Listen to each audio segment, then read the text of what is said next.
அனைவருக்கும் வணக்கங்க. இன்றைக்கி நம்ம என்ன வீடியோ பார்க்க போகிறோம்னா, நம்ம ஃபார்மில் பார்த்திங்கன்னா ஒரு 5 கோழி குஞ்சு வளர்த்துறோம் பார்த்தீங்களா. அதுக்கு வந்து கொஞ்சம் அளவுக்கு பெருசாக ஹைட்டுக்கு கொண்டு ஒரு கோழி வந்து மொட்டு விட்டு அடைப்படுத்திருக்குறேங்க.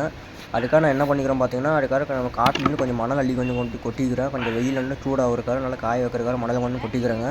நம்ம வாங்க எப்படி அடை கொட்டி வைக்கிற வீடியோவில் பார்க்கலாம். மணலாம் நல்லா காஞ்சி போயிடுச்சு. காஞ்சி போன மணலை பார்த்தீங்கன்னா ஒரு இரும்பு எடுத்து போட்டுக்கலாம். எதுக்காக பார்த்தீங்கன்னா இடியெல்லாம் ஒன்றா தாங்குறக்கார போடணும்னு சொல்லியிருந்தாங்க, அந்த காலத்துலேருந்து சொல்லியிருந்தாங்க. ஆனால் எதுக்கும் தெரியல, உங்களுக்கு தெரிஞ்சுன்னா மறக்காமல் கமெண்ட் பண்ணுங்கள். அதனால் கொஞ்சோண்டு ஒரு இரும்பு பொருள் எடுத்து உள்ள வச்சுக்கலாம் மணலுக்குள்ளே.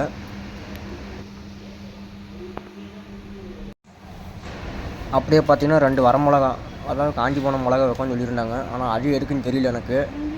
வச்சுட்டு ஒரு 12 முட்டை வைக்கிறேங்க. முட்டை ஒன்றா அடித்து வச்சிடலாம்.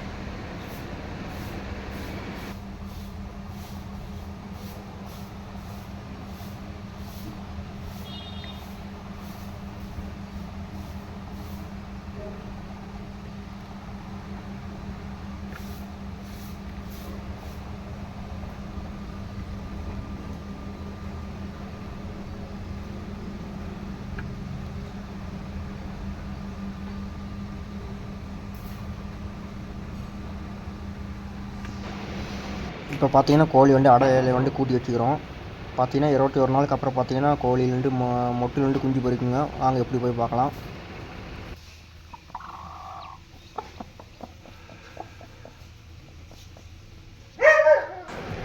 இப்போ பார்த்தீங்கன்னா 21 நாள் ஆயிடுச்சு. கோழி எத்தனை குஞ்சு பொறிச்சிக்குன்னு பார்க்கலாம் வாங்க. கோழி வேறு தூக்கி பார்த்தா கத்துது.